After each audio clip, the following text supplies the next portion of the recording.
A new study estimating how much former President Trump's proposed tariffs could cost the American people. CNBC's senior economics reporter Steve Liesman has some numbers. Hey, Steve.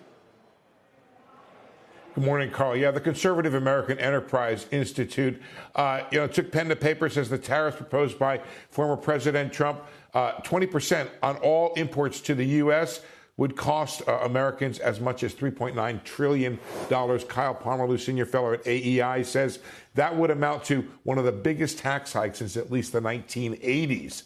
He tells me it would be like any other tax increase. It will have a negative impact on growth and employment and also hurt U.S. exporters, primarily through retaliatory tariffs. President Trump has said that the tariffs are paid by foreign companies and would boost U.S. growth by bringing manufacturing to the U.S.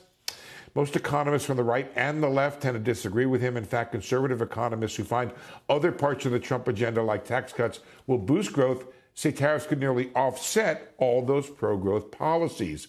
A paper by the conservative Cato Institute says such aggressive protectionism would be extremely damaging to the economy and broader foreign policy goals. Now, what's interesting about this is Trump would have almost unilateral authority to enact these tariffs. All he would have to do is declare a national emergency.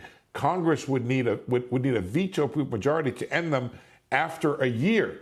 Courts would be reluctant to overrule the president. Now, it remains to be seen. Some Trump surrogates have come on our air and said that tariffs are a negotiating tactic, would only hit those places that have unfair tariffs. But the former president has talked about them as absolute policy, and his other economic programs look like they're counting on the revenue from tariffs. So they look like at least that's what he's planning, regardless of what his surrogates may be saying, Carl.